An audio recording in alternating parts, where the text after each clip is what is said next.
were treated as worthless objects, bought for money. Yet the real oppression of the slaves by the nobles of Pompeii was something different.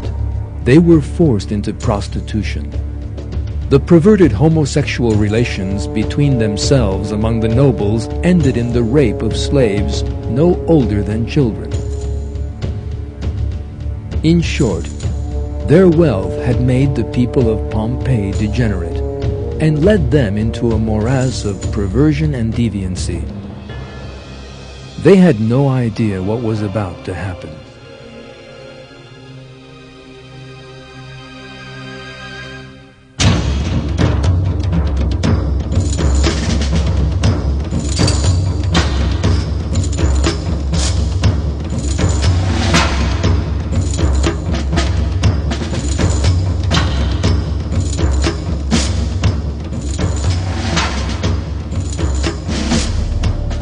The disaster was so terrible that this huge marble bathtub from one of the baths smashed into the opposite wall with unbelievable force, leaving a huge deep scar. In an instant, the lava from Vesuvius wiped Pompeii off the face of the earth. That disaster remained concealed under the ground for the next 2,000 years.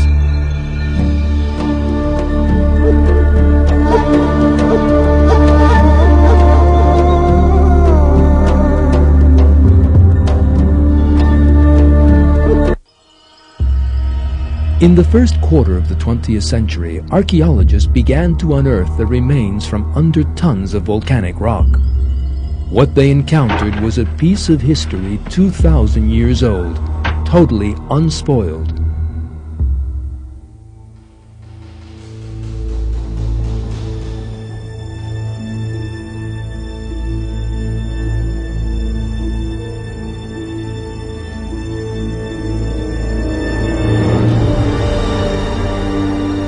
The disaster had struck the people of Pompeii so suddenly that everything stayed just as it had been 2,000 years ago, as if time had stood still.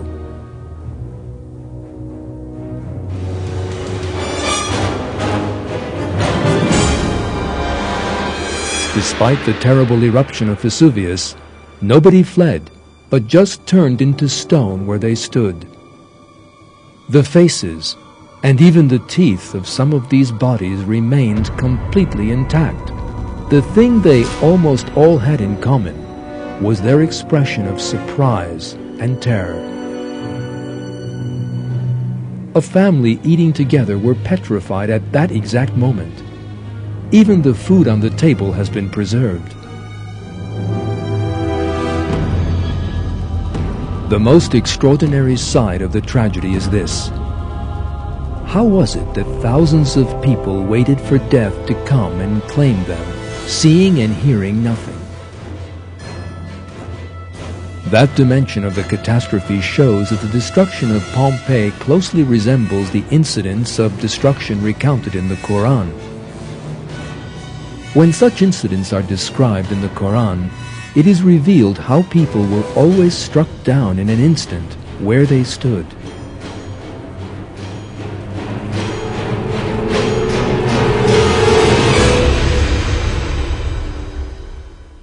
It was but one great blast, and they were extinct.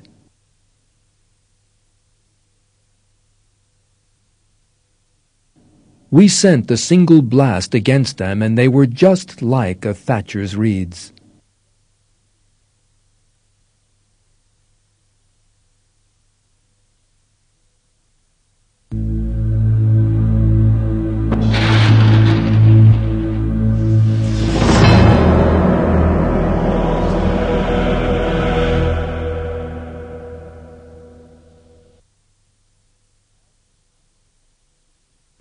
Ad were destroyed by a savage howling wind. God subjected them to it for 7 whole nights and 8 whole days without a break. You could see the people flattened in their homes, just like the hollow stumps of uprooted palms. Do you see any remnant of them left?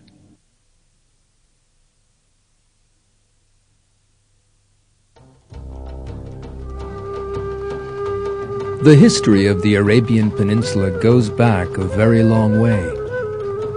Countless legends of the desert-dwelling Bedouins have come down from the past to the present day. One of these legends speaks of a city built among the empty dunes of the desert. Despite the lethal land around it, the city was rich and fertile. The people of the city enjoy great well-being.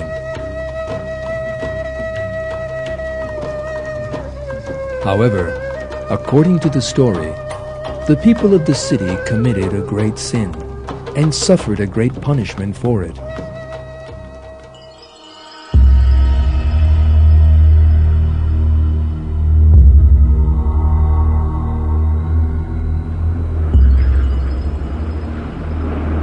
A horrible sandstorm annihilated them as if they had never existed.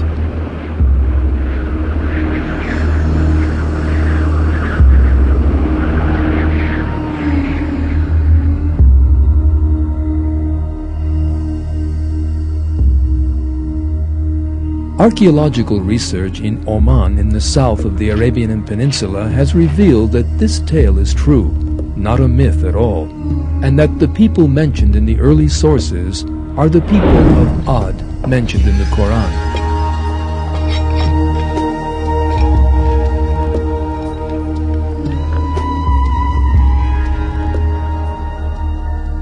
It was the amateur archaeologist Nicholas Clapp who discovered this lost city. An Arabophile and a winning documentary filmmaker, Clapp had encountered a very interesting book during his studies into Arab history. This book was called Arabia Felix, written by the British researcher Bertram Thomas in 1932.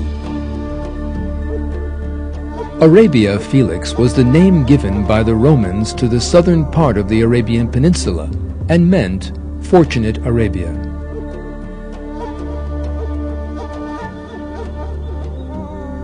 The reason for this was that the inhabitants of that region in ancient times used to be known as the most fortunate people of the age. But why was that?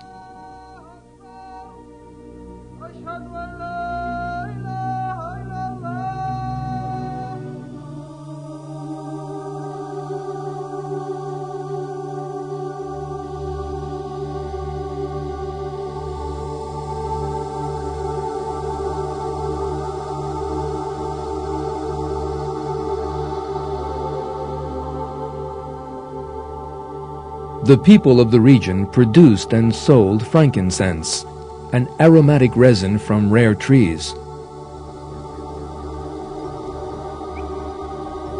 Frankincense was of great value in ancient societies and was used as a fumigant in various religious ceremonies. That aromatic resin was as valuable as gold at that time.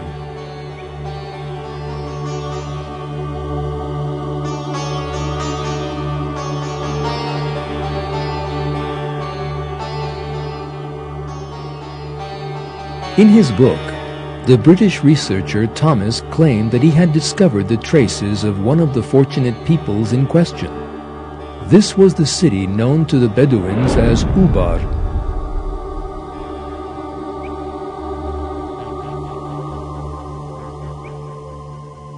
On one of his trips to the region, the Bedouins had shown him an ancient track, saying that it led to a very ancient city known as Ubar. Thomas was greatly interested in this matter, but died before he could complete his research. Nicholas Clapp studied Thomas's writings and came to believe in the existence of the lost city mentioned in the book. Wasting no time, he embarked on his own research.